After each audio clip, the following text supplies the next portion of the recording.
Lorsqu'on s'intéresse à la cinétique chimique, il y a deux types de vitesses qu'on peut vouloir calculer. La vitesse moyenne et la vitesse instantanée. Donc, si on regarde tout d'abord la vitesse moyenne, il s'agit de la variation de la concentration des réactifs en fonction de la variation de temps.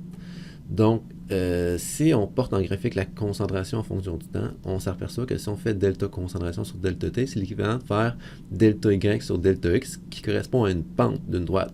Donc, quand on veut savoir la vitesse moyenne, c'est comme si on prenait 2 points sur notre graphique et qu'on déterminait la pente qui passait par ces 2 points-là pour trouver la vitesse moyenne. Si on veut savoir la vitesse instantanée, c'est-à-dire la vitesse à un moment précis, on pourrait faire un petit peu le même travail. On pourrait déterminer la pente de droite, mais qui cette fois-ci est tangente à la courbe, c'est-à-dire qu'elle passe par un seul point. Par contre, justement, si cette droite-là passe par un seul point, c'est absolument impossible de calculer une variation de quelque chose, parce que pour calculer une variation, ça nous prendrait 2 points. Donc, quand on veut savoir la vitesse à un moment précis, on ne peut pas utiliser cette équation-ci. Il va plutôt falloir utiliser une équation qu'on appelle la loi de vitesse, qui va ressembler à ça. Donc, si on a une équation chimique A plus B donne C plus D, la loi de vitesse, donc la vitesse instantanée, va être égale à K, la constante de vitesse, fois la concentration de A fois la concentration de B. Donc, on met la concentration de chacun des réactifs et on met les exposants M et N qu'on appelle les ordres de réaction. Donc, ces exposants sont généralement des petits nombres entiers. Donc, ils vont être soit 0, 1, 2, 3. Il peut arriver parfois que ce soit des nombres plus grands, mais c'est plutôt rare. Il peut arriver parfois que ce soit des nombres fractionnaires, mais c'est plutôt rare. Et il se peut aussi que ce soit des petits nombres négatifs, comme moins 1, moins 2, mais ça aussi, c'est assez rare. Donc, on va supposer que M et N sont, la très grande majorité du temps, 0, 1, 2 ou 3. Maintenant, comment est-ce qu'on peut faire pour déterminer la valeur de ces exposants-là à l'aide de calcul? Donc, il existe plusieurs méthodes, mais la méthode qu'on va voir dans cette vidéo s'appelle la méthode des vitesses initiales. Si on regarde un cas concret ensemble, par exemple, l'équation 2NO plus Cl2 va donner 2NOCl. Donc, l'expression de la loi de vitesse pour cette équation-là devrait avoir cette gueule-là. Donc, la vitesse est égale à K, une constante de vitesse, fois concentration de NO à la M, fois concentration de Cl2 à la N. Puis le but de ce problème-là, ça va être de déterminer la valeur des exposants N et M. Et une fois que ça va être fait, vous allez voir qu'on va pouvoir très facilement trouver la valeur de la constante d'équilibre. Pour utiliser la méthode des vitesses initiales, ça va nous prendre plusieurs séries de données, puis ça va toujours nous prendre une série de données de plus que le nombre de composés qu'il y a au niveau des réactifs. Comme par exemple, si on a 2 réactifs et on a 3 séries de données. Si on avait eu un seul réactif, on aurait pu faire le problème avec 2 séries de données. Et puis si on avait eu 3 réactifs, etc., bien là, ça nous aurait pris 4 ou plus séries de données.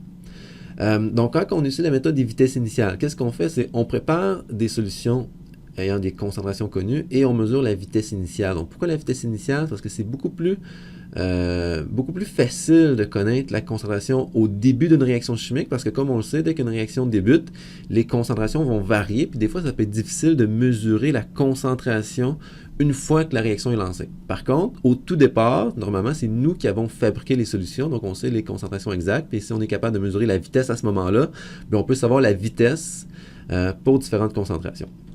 Donc, dans nos 3 séries de données, il y a un autre critère que nos données vont devoir respecter, c'est que dans des expériences différentes, il faut absolument qu'il y ait au moins un des réactifs dont la concentration ne variera pas. Par exemple, entre l'expérience 1 et 2, la concentration de NO ne varie pas. Et entre l'expérience 1 et 3, c'est la concentration de Cl2 qui ne varie pas.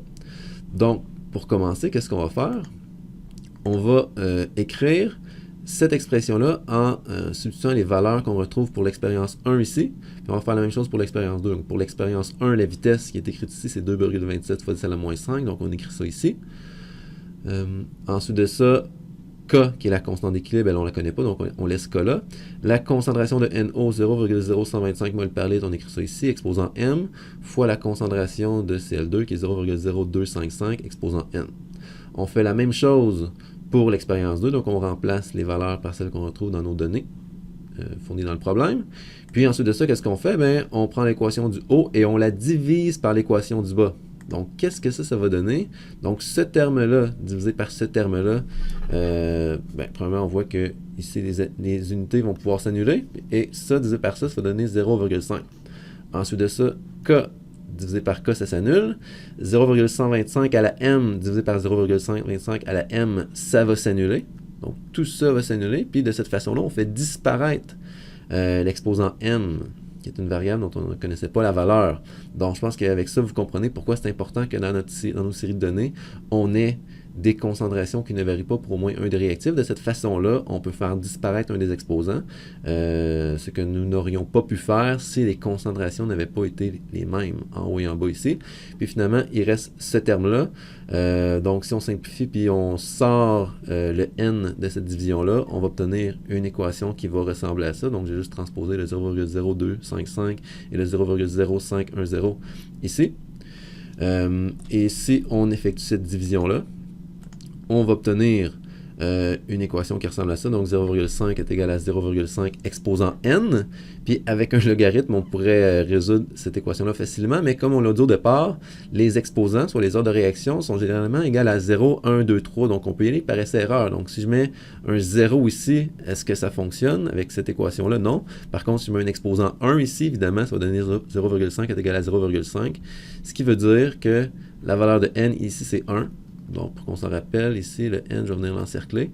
Puis, je vais dire que lui est égal à 1. Donc, de cette façon-ci, on vient d'identifier la valeur de l'ordre de réaction par rapport à Cl2. Donc, on sait que l'exposant n est égal à 1. Donc, maintenant, pour identifier la valeur de l'exposant m, on va refaire le même travail, mais au lieu de prendre les expériences 1 et 2, on va prendre les expériences 1 et 3 pour que maintenant ce soit la concentration de Cl2 qui ne varie pas et non pas celle de NO. Donc si on substitue toutes les valeurs dans cette équation-là qu'on connaît, puis là vous pouvez voir que oui, le n on le connaît, mais j'ai laissé n ici parce que de toute façon quand on va faire la division, il va finir par disparaître. Okay? Donc j'ai juste remplacé les valeurs dans la formule pour l'expérience 1. J'ai remplacé les valeurs dans la formule pour l'expérience 3, et si on fait cette division-là, donc ce terme-là divisé par ce terme-là, ici les unités vont s'annuler, ça divisé par ça donne 0,25, k divisé par k, ça va s'annuler, tout ce terme-là et tout ce terme-là sont identiques, donc ça va s'annuler, donc il va nous rester ça divisé par ça, les deux étant exposant la m, donc on peut sortir le m de la parenthèse, on obtient cette division-là. Si on fait le calcul sur notre calculatrice, ça va donner 0,5 à la m, et tout ça doit être égal à 0,5. Donc, encore une fois, avec des logarithmes, on pourrait résoudre ça. Mais comme on sait que les exposants, les ordres de réaction sont généralement 0, 1, 2, 3, on peut y aller par essai-erreur. Si je mets un 0 ici, ça ne fonctionne pas. Si je mets un 1 ici, ça ne fonctionne pas. Mais si on met un exposant 2 ici, 0,5 à la 2, c'est comme une demi à la 2, ce qui donne un quart, et un quart est égal à 0,25. Donc, la valeur de m ici, ça va être 2. Donc, pour qu'on s'en souvienne, quoique, tantôt je l'ai écrit, mais c'est disparu, mais la valeur de m ici va être de 2. On a presque terminé, donc je vais réécrire ça juste pour que ce soit clair. Donc, on a dit que la valeur de m c'était 2 et que la valeur de n c'était 1. Donc, le seul paramètre de notre équation qu'on pourrait vouloir trouver maintenant, c'est la constante de vitesse. Donc, rendu là, ça va être assez simple. Pardon. Donc, comment est-ce qu'on va faire pour déterminer K? Bien, tout d'abord, je vais isoler K dans cette formule-là, parce qu'on a donné K est égal à V divisé par tout ce terme-là. Et maintenant, on peut prendre n'importe laquelle des trois expériences. Donc, on peut prendre n'importe laquelle des données, n'importe quelle série de données, puis on devrait donner la même valeur de K, parce que comme c'est une constante de vitesse, une constante qui est propre pour cette équation-là, à une certaine température.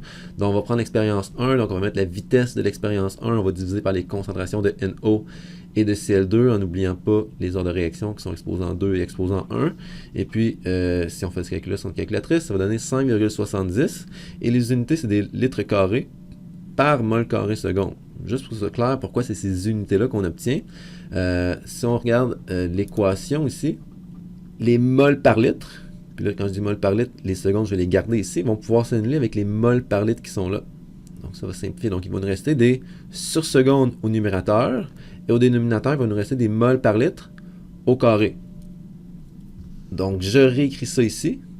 Donc, des 1 par seconde divisé par des mols carrés sur des litres carrés. Donc, ça, c'est l'équivalent de dire des 1 sur seconde divisé par des mols carrés sur litres carrés. Puis, on sait que quand on divise par une fraction, ben, on peut multiplier par l'inverse de la fraction, soit inverser les numérateurs et les dénominateurs. C'est pour ça que le litre carré est rendu au numérateur et que le mol carré est rendu au dénominateur.